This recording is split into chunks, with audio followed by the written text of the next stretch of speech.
Honorable Governor,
जनगण मन अधिनायक जय हे भारत भाग्य विधाता पंजाब सिंध गुजरात मराठा द्राविड उत्कल बंगा विंध्य हिमाचल यमुना गंगा उज्जल जलधि तरंगा तव शुभ नामे जागे तव शुभ आशीष मांगे गाहे तव जय गाथा जनगण मंगलदायक जय हे भारत भाग्य विधाता जय हे जय हे जय हे जय जय जय जय हे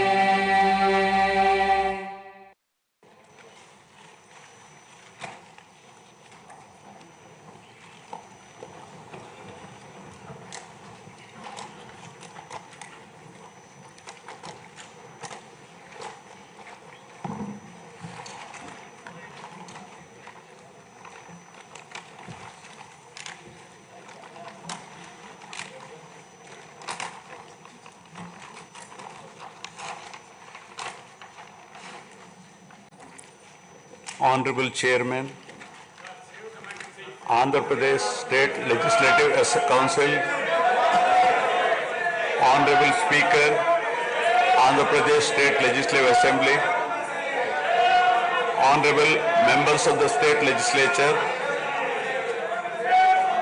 I am immensely pleased to welcome and congratulate the newly elected Honorable members of the State Legislative Assembly and members of the Legislative Council to this joint session of the State Legislature being convened for the first time after the general elections 2024. I would like to take this opportunity to commend the Andhra people's active participation in the electoral process. Their inspiration for change has been unambiguous. Now the responsibility of fulfilling their aspirations lies with all of you.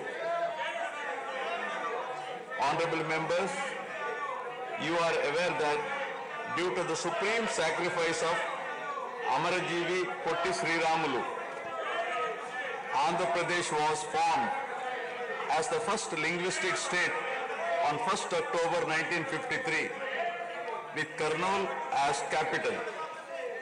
Thereafter, the state was recognized on 1st November 1956 and Telugu-speaking parts of Hyderabad state were made into the combined Andhra Pradesh with Hyderabad as capital.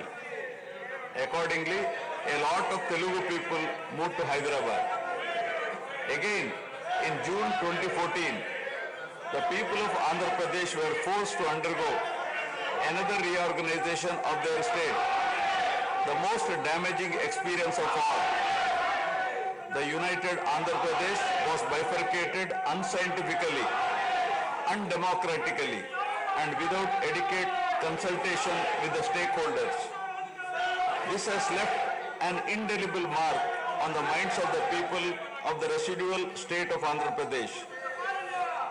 The turbulence caused due to multiple state reorganizations and the resultant disruptions have deprived Andhra people of a sustained long-period development and progress. Today we stand at a juncture where the people have to again take up the task of rebuilding their state. As time has progressed, it has become evident that the Andhra Pradesh Reorganization Act 2014 does not compensate enough the residual Andhra Pradesh for the loss of prosperity and development opportunities. The state bifurcation has imposed an unprecedented strain on the economy of the state. There are patent inconsistencies in distribution of assets and liabilities, with 58.32% of combined state population. The unscientific bifurcation caused the state to inherit only 46% of the resources, financial loss on account of loss of Hyderabad city, disproportionate debt burden, loss of access to public institutions, loss of national institutions, Government of India PSUs, and institutions of higher learning, etc.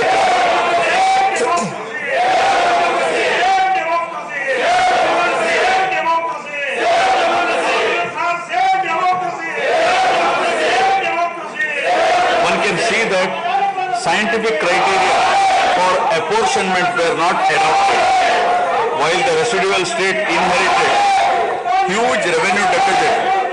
Debt was shared on population basis, assets on location basis, power sharing on consumption basis, and worst of all, educational institutions with no basis. All these factors led to the structural change in economy with reduction of service sectors from 51% to 44%. The per capita income too fell from 1,06,176 for the combined state to rupees 93,121 for AP. State of Andhra Pradesh, its 974-kilometer coastline, providing opportunities for port-led development and requisite environment for manufacturing activities. The fertile river plains supporting agriculture and allied activities, the passing of 3 industrial corridors through the state, the rich natural and human resources. A reflection on the state's performance during the 5-year period of 2014 to 19 gives a clear picture of the balancing act between development and welfare. Completion of prestigious Pattasima project by linking of rivers Godavari and Krishna in a record time of 1 year. Completion of 72% of Polavaram project so that it could be made fully operational by 2021. Prioritization of other irrigation projects, drought proofing measures, real-time governance, development of Amaravati region through land pooling, construction of new secretariat and legislature building are a few examples worthy of mention. All the milestones achieved during 2014 to 19 were possible because of the visionary leadership of Sri Nara Chandrababu Naidu, the Honorable Chief Minister of Andhra Pradesh. In this regime, the state attracted marquee FDIs like Kia Motors, emerging as #1 state continuously in ease of doing business rankings. Under his able leadership, the state attracted several investments in various sectors. The government initiated development of Kakinada SEZ port, Bhavanapadu and Ramayapatnam ports, expanded airports and increased the state road network. The development of infrastructure was balanced with welfare measures such as increase in old age pension, farm loan waiver, scholarships to students, construction of houses, etc. These development and welfare measures led to compound annual growth of 13.5% between 2014 to 19. While the state was set to take off on the path of high growth, the change of regime in 2019 again brought back the disturbing time for the nascent Andhra Pradesh. The state that already bore print of bifurcation in 2014 was rather unfortunate to have witnessed yet another bigger debacle in the form of inept governance, where the people were threatened and officers demoralized. In fact, the damage and losses during the period 2019 to 24 have been more severe compared to the state reorganization in June 2014. The government that assumed charge in 2019 started a destructive note with demolition of Praja Vedike that continued unabated till the end of the regime 2024. During this regime, democracy was at peril. People were in a state of fear and hardly enjoyed any freedom of living.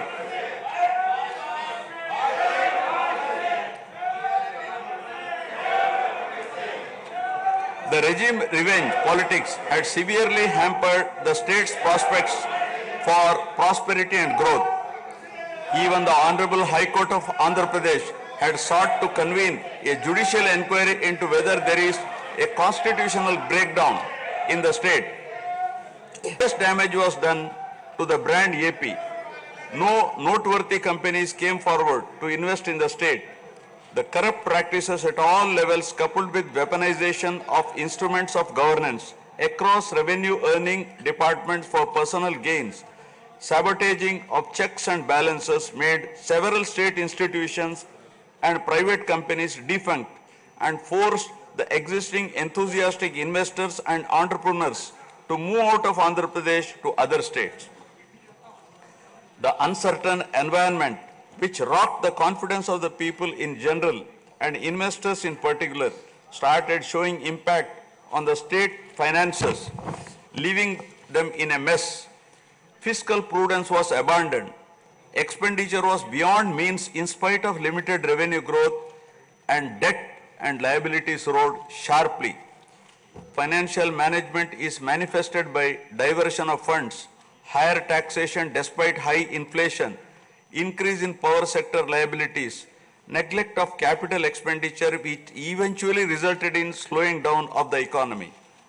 The enormous gap in resources was sought to be met repeatedly by borrowings through corporations and forcing them to spend on government expenditure, and in the process weakening the corporations.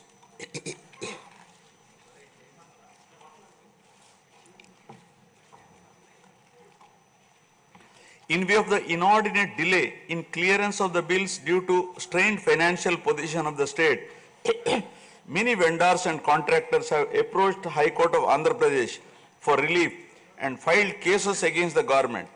About 25,000 cases have been filed for bill payments, which is unprecedented. The sheer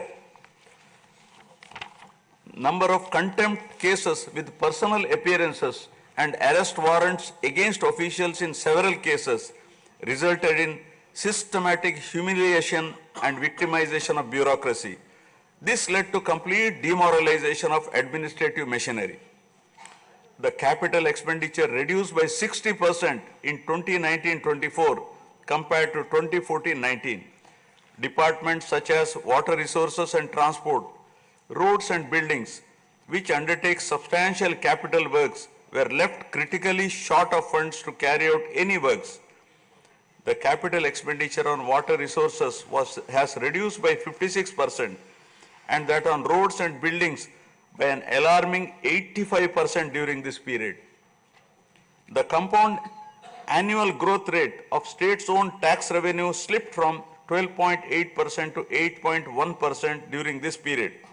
On the other hand, the revenue expenditure increased from 7.8% to 10.5%, whereas the capital expenditure growth declined steeply from 26.4% to 3.4%. Lower share of capital expenditure to public debt occurred during the period 2019 to 24 is a clear indicator that the government met revenue expenditure also through borrowed funds. The CAGR in per capita debt has been higher at 14%, while the CAGR in per capita income is only 9.7%. This reflects the fiscal profligacy of the previous regime as no capital formation took place. The Amaravati capital region, envisioned as the focal point of growth for the nascent state of Andhra Pradesh, was totally destroyed. With an attempt to scrap the Amaravati dream, the government confused the people with its malicious three capital cities idea under the guise of decentralized governance. During the period 2019-24, no irrigation project, no industries, no infrastructure relating to roads, buildings, hospitals, drinking water was taken up. Cancellation of MOUs in energy sector and other infrastructure projects further demonstrated the negative attitude of the government. Such disastrous decisions, unmindful of consequences, have led to unrest amongst the youth and job aspirants. Prevalence of uncertain environment has eventually led the youth towards addiction of illegal substances, causing a drug menace. The mental unrest and agony were not limited to the geographical boundaries of the state. The Telugu speaking people all around the world were upset and demoralized by the uninspiring deeds of the government. They anxiously and desperately waited for a change in governance that would take them forward in the 21st century. The progressive public policies of the AP government during 1996 to 2004 have today led to empowerment of Telugu people globally, enabling them to be amongst the highest earning Indian diaspora. The condemnation of demolition approach of the previous government by the people of the state, NRIs and other supporters, culminated in a change in government. A huge and historic mandate has been given to the NDA, hitting an unprecedented 93% strike rate, thus reaffirming faith in democracy.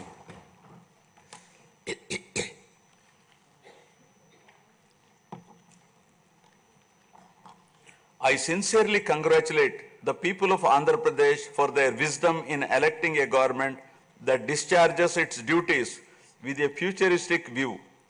Hordes of Andhra people had come from various regions to be part of this historic mandate in favor of future of Andhra Pradesh.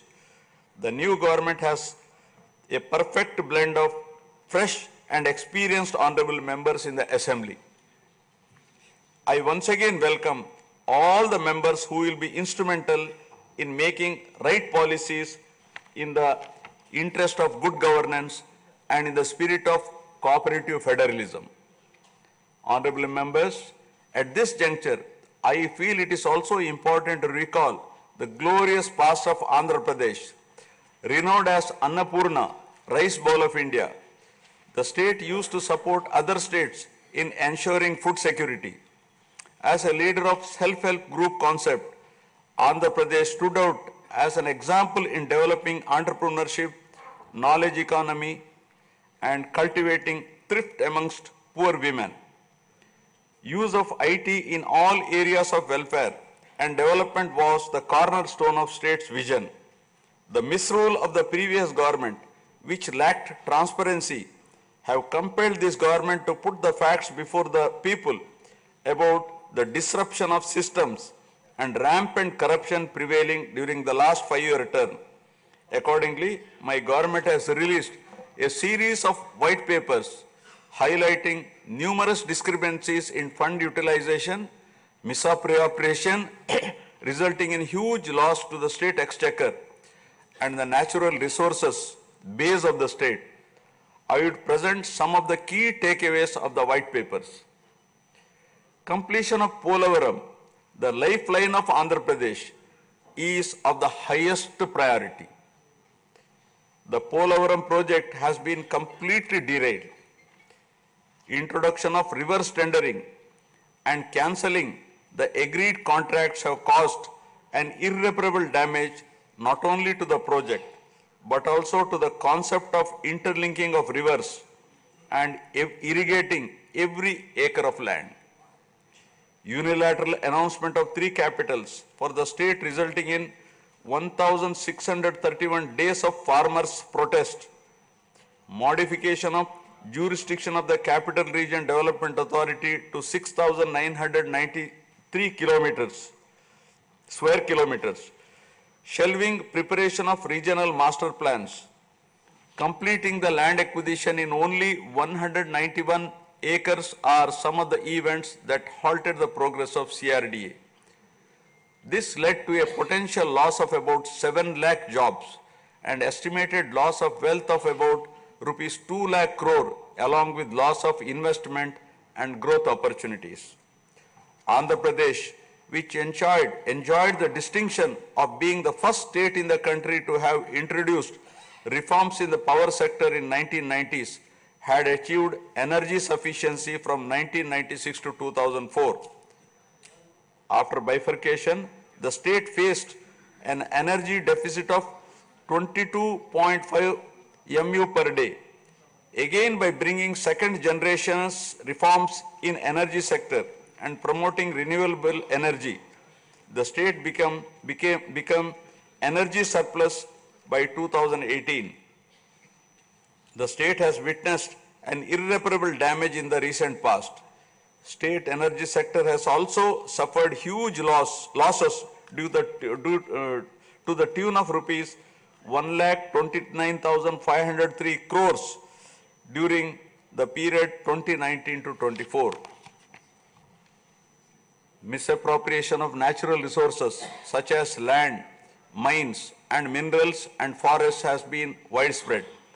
Land grabbing, misappropriation in allotment of house site pattas, violations in land allocation, assignment of land to ineligible beneficiaries, and Resurvey and AP Land Titling Act 2023 have completely eroded the confidence of the people during 2019-24. Put together, an amount of rupees 35,576 crore covering 1.75 lakh acres has been estimated as a loss, and the fundamental right of the people to own their property was affected. Looting of sand and mineral wealth is another area that resulted in huge loss to the exchequer and involved corruption. My government has initially estimated that an amount of rupees 19,000 crore has been lost due to illegal activities in these areas. Due to the unfriendly sand policy, 20 lakh construction workers have become unemployed. Due to the inefficient, inappropriate policy making and laxity in enforcement during the periods 2019-24, a cumulative loss to the tune of 9,750 crore revenue. Huge damage has been done to environment. Smuggling of precious red sandals from forests has taken place with the revenue from the sale of red sandals dropping from rupees 1,623 crore in 2014-19 to rupees 441 crore in 2019-24. The destruction of mangrove forest land and Rishikonda Hill in Visakhapatnam have also damaged the state's heritage and culture. The government misused law and order machinery during 2019-24 by harassing dissenting voices. There was rise in crime against women, children, atrocities on innocent people, especially the SC, STs and other vulnerable sections. The people lost faith in the government's ability to maintain rule of law.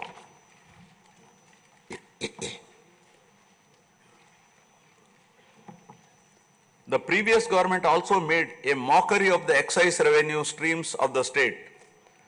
The VAT on excise was reduced and diverted to AP State Beverages Corporation as a special margin which otherwise would have come to the government as revenue.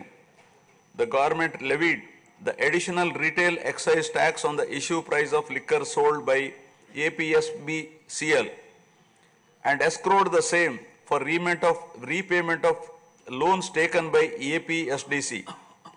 While the APSBCL started supplying low quality liquor and introduced unknown brands at significantly higher rates, there was increase in black money due to smuggling of IMFL across the border districts. These policy practices have caused irreparable damage to the excise revenue streams of the state. As a result, it has become difficult for the new government to meet even the essential committed expenditure with the reduced revenue of the state. The overall debt has more than doubled in last 5 years, with huge outstanding payments of salaries and pensions, debt repayment for the debt burden of about 10 lakh crore, payments for the power sector dues, civil supplies and other liabilities has become challenging. Putting the governance back on track is truly a Herculean task. My government has already started fulfilling the pre-poll promises and announced that steadfast commitment to Super 6 promises. My government has launched its trademark people-centric governance soon after assuming office with a series of measures such as announcing a mega DSC for filling up 16,347 teacher vacancies, abolishing the Land Titling Act, enhancing social security pensions to rupees 4,000, organizing a skill census, and reopening the Anna canteens to provide food for the poor at a very nominal rate of rupees 5 and supply of free sand. My government will initiate other important measures also. I am sure my government under the able and proven leadership of Shri N. Chandrababu Naidu Garu, the Honorable Chief Minister of Andhra Pradesh, and Shri Pawan Kalyan Garu, Honorable Deputy Chief Minister, with complete support of Shri Narendra Modi Garu, Honorable Prime Minister of India, will make all-out efforts in fulfilling the aspirations of the people for developing the state. Initiating the process, the Honorable Chief Minister visited New Delhi to meet the Honorable Prime Minister and other union ministers concerned and apprise them of the grim financial situation. During the visit, special requests have also been made for hand-holding by the center and extending liberal support to the state. I appeal to the people of the state to understand the current alarming financial situation and cooperate with the government in rebuilding the state. The massive destruction which resulted in huge loss of natural resource base and human value system really makes the reconstruction process difficult and time-taking one. To assess the complete loss, plan for resource mobilization and development is a cumbersome task. It requires collective thinking, extensive discussions with intelligentsia and academicians to explore and overcome the current crisis. It also involves finding ways to restart the entire development ecosystem through short, medium and long-term plans in the light of the new development paradigm of Viksit Bharat at 2047. The extent of real damage done to Andhra Pradesh in the last 5 years had not come in public discourse thus far. The misgovernance from 2019 to 24 created a trust deficit with regulatory authorities and damaged the brand of AP amongst investors. The people now given a strong mandate to the NDA to rebuild the brand AP and regain the trust. Honorable members, usually winning elections and assuming responsibility is a happy event. But now we are meeting in different and difficult circumstances. Perhaps for the first time in the country, the members are not in a position to rejoice and have the means to meet people's aspirations immediately. Keeping this in view, my government is proposing to go for budget after meaningful deliberations. With several issues relating to state bifurcation remaining unresolved, my government has taken initiative and visited New Delhi to meet the concerned in Union government, including Honorable Prime Minister and also Telangana government, with an intent to quickly find amicable solutions. The resolve shown by the 5 crore people of the state to reinstate democracy and elect people-friendly government with an unprecedented mandate is required to be appreciated yet again at this hour of crisis to help the state to rediscover its past glory. I would like to conclude my speech with the inspiring words of Swami Vivekananda. I quote, "We are responsible for what we are, and whatever we wish ourselves to be, we have the power to make ourselves. If what we are now has been the result of our own past actions, it certainly follows that whatever we wish to be in future can be produced by our present actions. So we have to know how to act." Jai Hind. जनगण मन अधिनायक जय हे भारत भाग्य विधाता पंजाब सिंध गुजरात मराठा द्राविड उत्कल वंगा विंध्य हिमाचल यमुना गंगा उज्जल जलधि तरंगा तव शुभ नामे जागे तव शुभ आशीष मांगे गाहे तव जय गाथा जनगण मंगलदायक जय हे भारत भाग्य विधाता जय हे